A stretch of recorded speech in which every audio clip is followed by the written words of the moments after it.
Mães. Vem para cá, minha professora Rosi, desde já.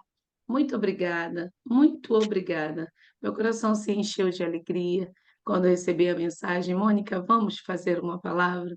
E eu estava orando ao Senhor: "Senhor, um dia tão especial, o que podemos entregar de melhor para ti?" E o Senhor sonda os nossos corações e nos presenteia. Então vem para cá, minha pastora Rosi, fica à vontade, deixa Deus te usar, queremos te ouvir nessa manhã do Dia das Mães. Graça e paz, queridos, graça e paz, né? Hoje é um dia onde o mundo, né, o comércio, a tradição humana comemora o Dia das Mães.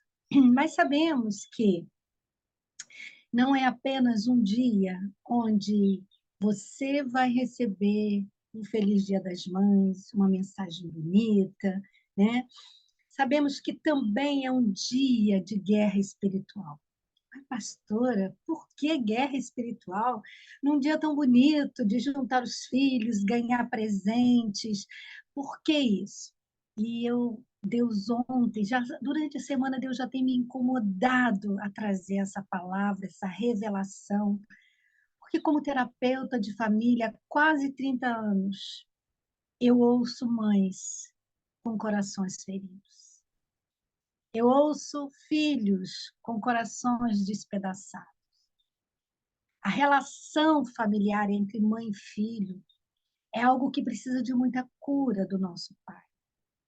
Então, eu não estou aqui hoje para te homenagear, mãezinha.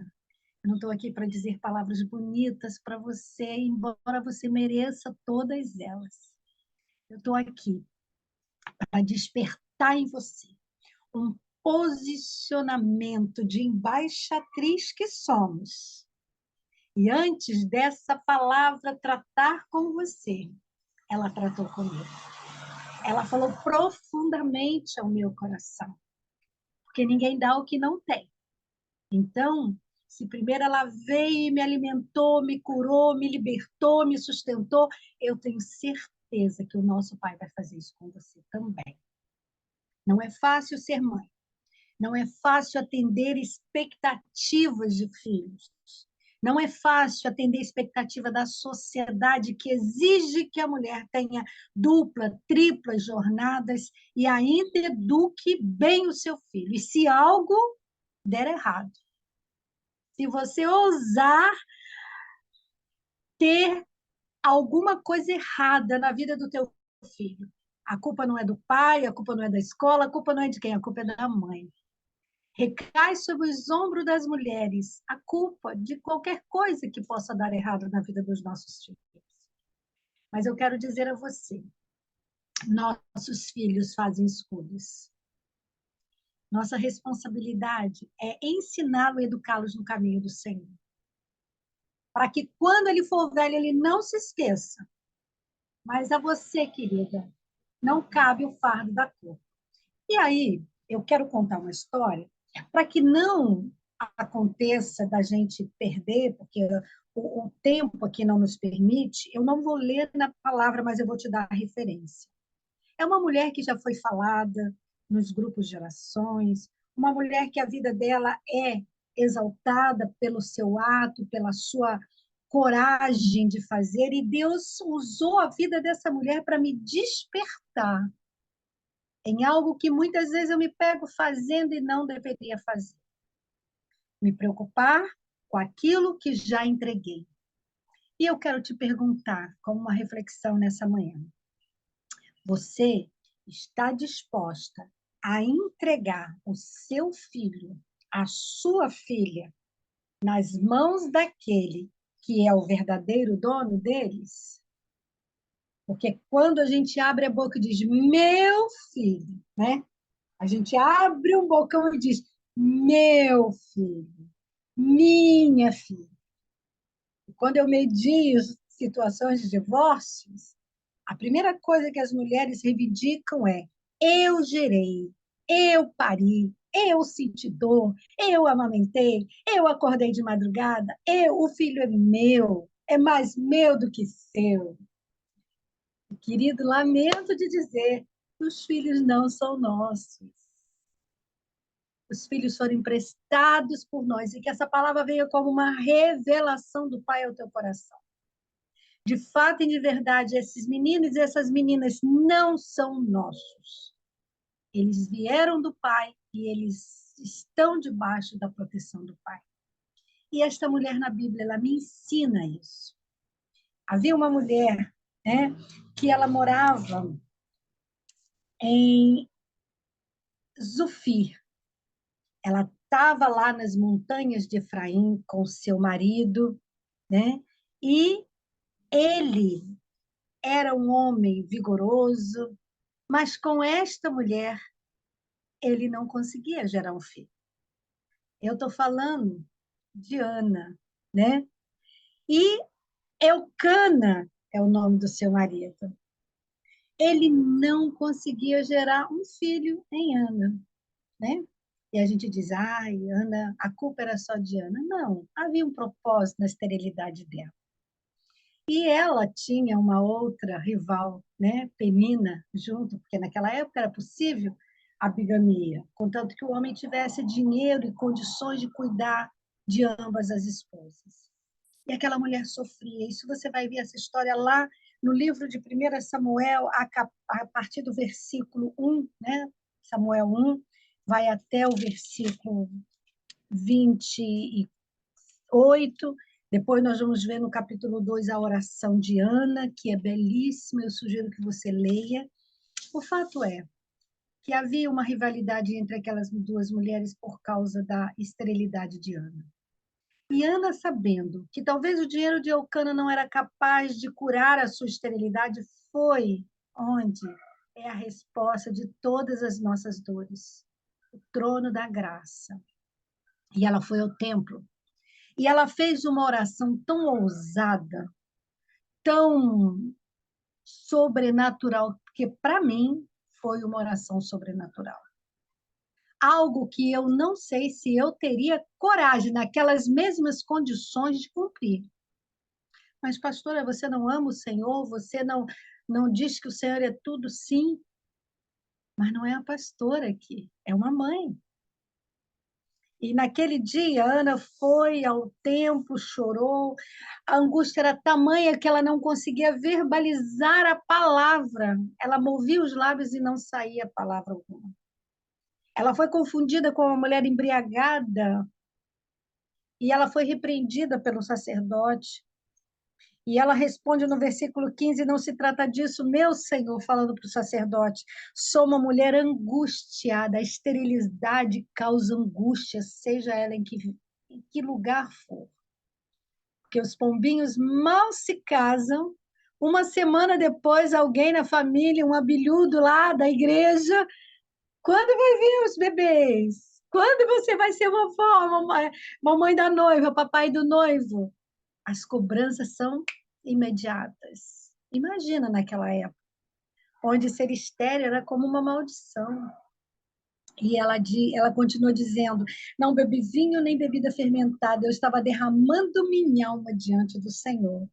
Não julgue tua serva como uma mulher vadia, estou orando aqui até agora por causa da minha grande angústia e tristeza. Ela nem disse para o sacerdote qual era o motivo da sua angústia. Existem angústias, Pai, queridas, que só o nosso Pai deve saber. E ela ouve uma palavra profética que desata os céus sobre a cabeça daquela mulher. Quantas vezes nós vamos precisar ser sacerdotes e sacerdotisas do Pai para abrir a nossa boca e dizer: vai, seja feito conforme a tua fé te salvou, seja curado, seja abençoado e seja liberto em nome de Jesus. E aí o sacerdote, no versículo 17, diz: vá em paz e que Deus de Israel lhe conceda o que você pediu. Vá em paz. Que o Deus de Israel te conceda, querida mãe, que está aqui na sala do transbordo, a salvação do teu filho. Que teus filhos voltem para os caminhos do Senhor. Que o casamento dos seus filhos seja restaurado.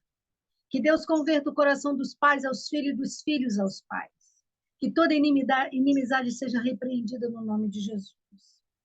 E, na manhã seguinte, eles levantaram, adoraram o Senhor e voltaram para Ramá, que era onde era a sua cidade, lá nos montes de Efraim.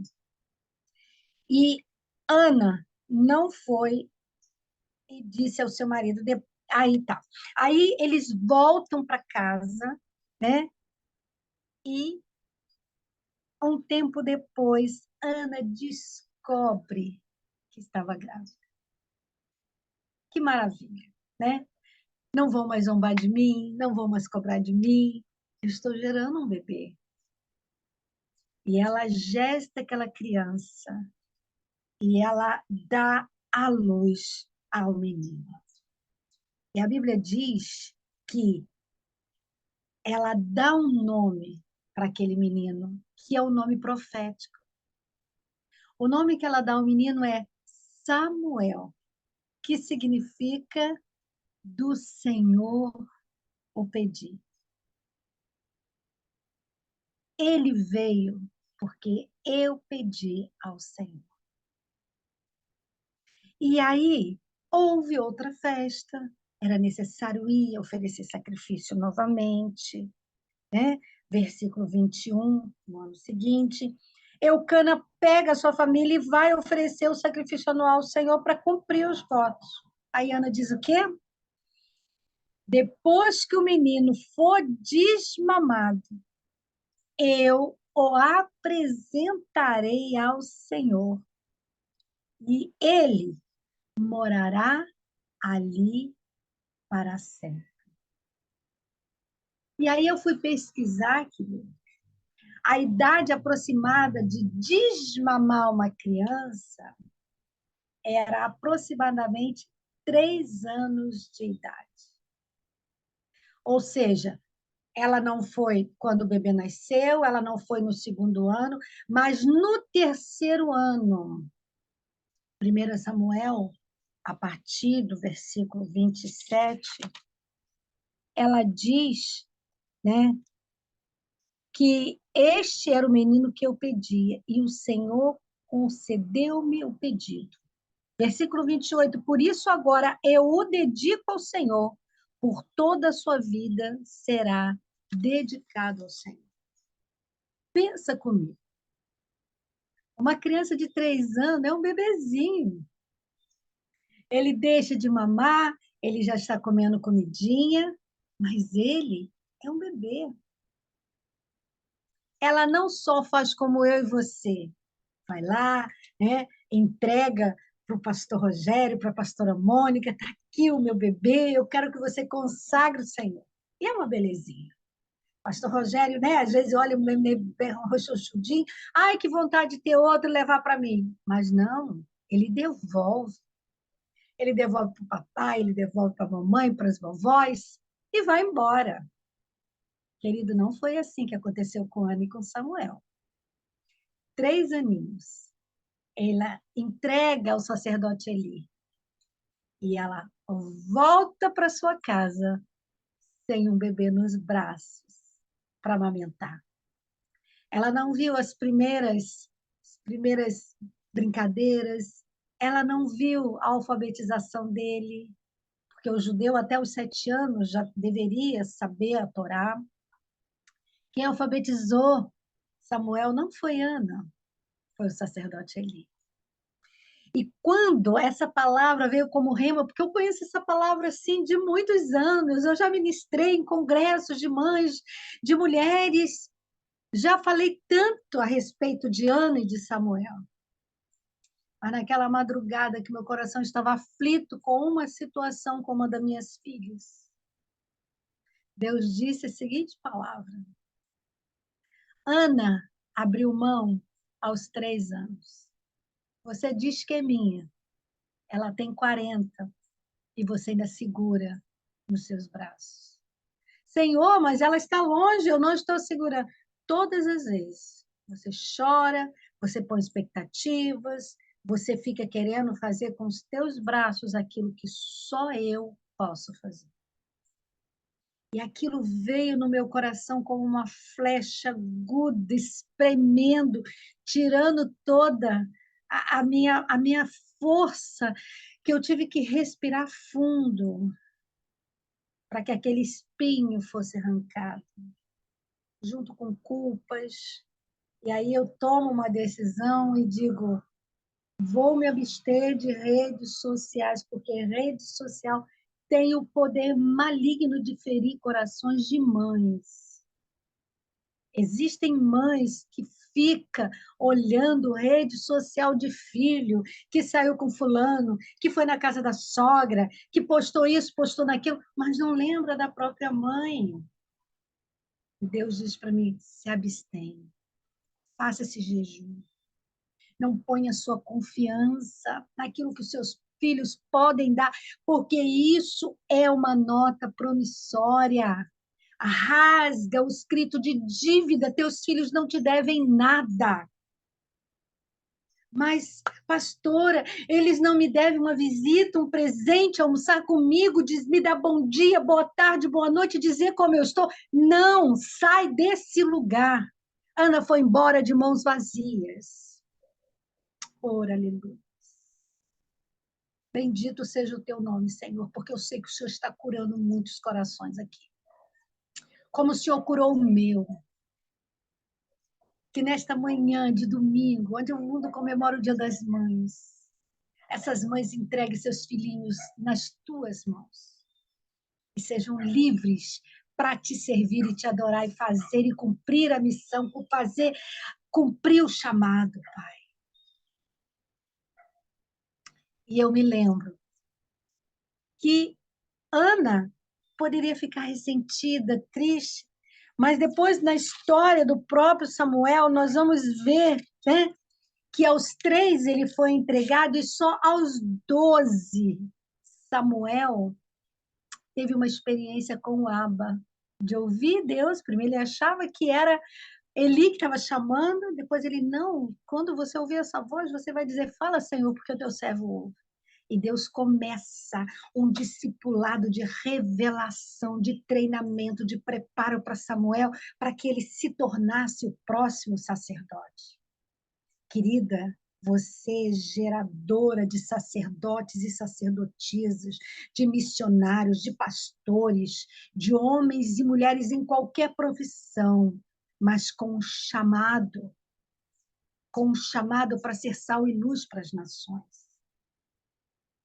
E o que me chama a atenção é que Ana não importuna aquele menino pelo WhatsApp, ela não manda e-mail, ela não fica, você comeu, você chegou bem, você fez isso, você vestiu agasalho. Não, Ana não faz isso. O texto diz que todo ano Ana levava uma capa nova, ou seja, uma veste nova para ele, dizendo, eu sei quem eu tenho crido e sei que ele é poderoso para cuidar de você, para te educar, para dar a você aquilo que eu não posso dar. A nossa missão, ela tem um limite, né? Conheço mães que sofrem porque as escolhas das namoradas, das esposas, não é aquilo que ela imaginou. Que o filho não se apaixonou por A ou B. Queridas, são as escolhas que eles fazem. Mas Deus não ouviu o meu clamor. Querida, Deus ouviu o seu clamor. Talvez aquela é a escola de treinamento e tratamento dos nossos filhos que nós não sabemos. Eu te convido na manhã desse dia abrir o seu coração e dizer, Senhor, me cura de todo narcisismo, porque narcisismo tem graus, e toda mãe tem um grauzinho de narcisismo. Ela disputa o filho com o pai, ela disputa com a escola, com os namorados, com os amigos, ela disputa os filhos. E ela quer controle. Tem filhos sofrendo porque as mães querem escolher a profissão deles, o concurso que eles têm que passar. E isso é um sofrimento desnecessário. E nós, muitas vezes, estamos impedindo a missão dos nossos filhos. Solte os teus filhos. Liberte-os de você mesma. Ame-os com o amor do Senhor. Ame-os da forma com que eles precisam ser amados. E não ponha sobre eles expectativas que eles não poderão cumprir. Rasgue o escrito de dívida hoje. E o texto diz que Ana, ela ficou tão feliz, né?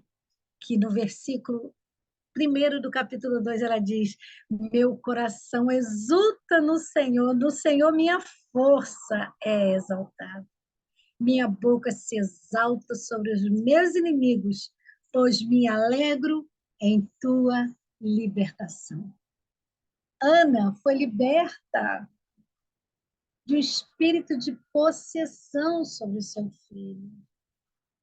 E nessa manhã eu profetizo que você, como eu, também será liberta desse espírito de possessão sobre teus filhos. Você vai amá-los, mas você vai soltá-los. Você vai amá-los, você vai interceder pela vida deles, mas você vai deixar que ele seja livre. A tua oração vai ser: Pai, que ele faça boas escolhas. Pai, que ela faça boas escolhas. Que eles não se esqueçam da palavra que eu ensinei desde a pequena infância. Que eles não se esqueçam, Senhor, do exemplo que eu fui. E aí eu quero contar uma experiência única minha. Sei que o tempo já está acabando. Mais uma vez, eu fiquei muito triste, me culpando por certas coisas que eu ouvi, né, de um dos filhos. E eu me cobrava muito, porque eu sempre fui missionária, desde que meus filhos eram crianças.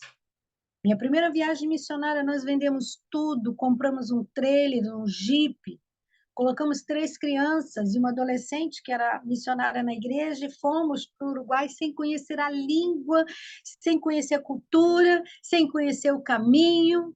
Fomos com a cara e a coragem, com 3 crianças num trailer adaptado. O pastor Tony transformou lá em beliche, em mesa, cama que virava mesa, colocou fogão, geladeirinha, e nós fomos fazer missões no Uruguai, implantar uma igreja que está lá até hoje, para a glória de Deus Pai.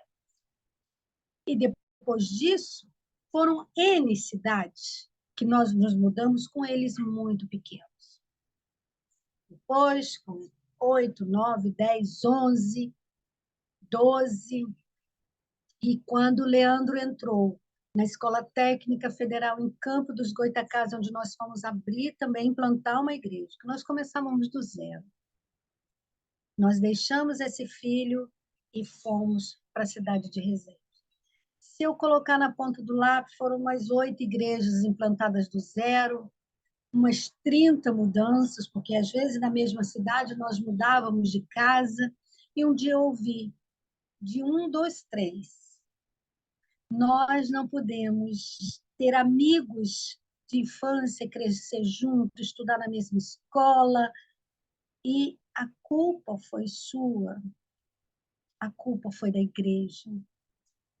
Porque vocês saíam carregando a gente de lugar para lugar e vocês não deixaram a gente ter memórias. Aquilo me feriu tão profundamente, querido. Aquilo doeu na minha alma de um jeito que vocês não têm noção. E eu cheguei a questionar: Senhor, será que realmente nós erramos? O ministério do Tony é evangelista, o meu é do ensino. E nós sempre fomos desbravadores. Como que nós faríamos? De que outro jeito nós faríamos? E um dia eu precisava de uma cura, porque eu já estava num momento onde a depressão já estava se instalando. E aí Deus usa uma criança, assim como Deus usou uma criança adulta para me ferir. Deus usa uma criança adolescente, de 16 anos, para escrever uma carta para mim. E no envelope do lado de fora, ela escreve assim: vovó, eu quero que você leia esta carta em voz alta, para que você, o Di, ela chama o meu marido de Di, e a Bisa tomem conhecimento disso. Eu vou postar a carta aqui para vocês na sala. Aquela carta foi bálsamo, aquela carta foi antibiótico, aquela carta foi remédio na veia para mim, em que ela diz que a gratidão dela pelo legado que eu deixei na vida dela não tem preço. Pelo exemplo, por aquilo que eu semeei, por aquilo que eu vivi. E eu me lembrei de Lloyd, quando ensinava Timóteo. E essa semana semana passada eu disse isso para a Lila.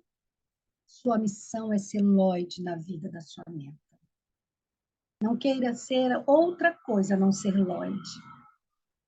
Quando eu li aquela carta, apesar de eu saber de tudo aquilo, era como se Satanás colocasse sentimentos, pensamentos e emoções em que Deus tira dos meus ouvidos toda palavra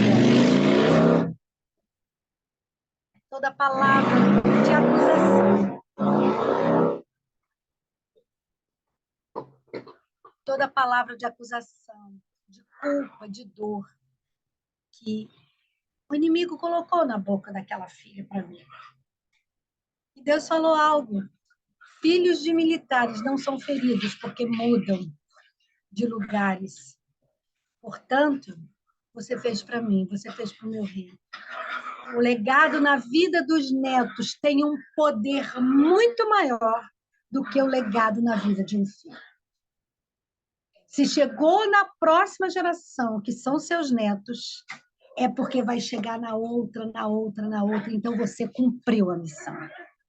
E Deus me curou. Hoje, eu estou passando um Dia das Mães longe dos meus 3 filhos, longe de todos os meus netos. Mas meu coração está em paz. Obrigada. Meu coração está em paz. Por quê? Porque eu cumpri a missão. É fácil? Não é fácil. Precisamos entregar os nossos Samuéis todos os dias, para não termos expectativas frustradas. Você não é a mãe perfeita, mas você foi a mãe na medida que Deus precisava para você gerar o seu filho, a sua filha. Seu útero foi perfeito. Então, eu te abençoo com cura, com libertação, com um coração cheio de gratidão, para que no futuro, quando seus filhos não estiverem com vocês possam olhar para trás e dizer a vocês mesmos: parabéns, porque a missão foi cumprida. Você gerou filhos para o Senhor, para cumprir uma missão. Eu te abençoo, pastora Mônica. Eu abençoo todas essas mulheres desta sala, pelo lindo chamado de ser mãe. Gratidão a todas vocês e obrigada por mais essa oportunidade de contar minhas experiências de cura. E como o Senhor faz comigo, vai fazer com você também. Beijo grande. Uou! Uou, meu Deus! Obrigada, minha pastora, obrigada. Ana saiu de mãos vazias, não sei se você entendeu. Se não, você pode voltar à live e ouvir mais uma vez. Nós somos geradores de sacerdotes. Obrigada por essa manhã de cura, de renovo, de restauração. Obrigada, minha pastora. Um beijo abençoado no seu coração de mãe no dia de hoje. Gravamos essa live, daqui a pouco você vai poder ouvir de novo, você vai poder também assim compartilhar com uma pessoa querida, uma mãe que esteja triste, ferida, através de tantas outras coisas, e você pode ser cura enviando essa live para mais pessoas. Então, amanhã estaremos aqui, segunda-feira, estudando o 2º capítulo de Filipenses. Tenha um dia abençoado. Mamães do nosso Brasil, mulheres curadas curam, e hoje saíram daqui muitas mulheres curadas, tirando por mim. Obrigada, minha pastora Rose. Obrigada, dona Carminha, meu pastor Tony, Juninho e toda a sua família. Ó, dona Carminha ali. Um beijo, princesa. Saudade de ti, tu foi para longe, mas daqui a pouco eu estou aí, viu? Beijo, beijinho pro Juninho. Beijo, família. Obrigada por estar aqui. Tem um domingo abençoado, domingo, Dia das Mães. Que Papai do Céu enche seu coração de alegria e de cura nessa manhã. Obrigada, Lila.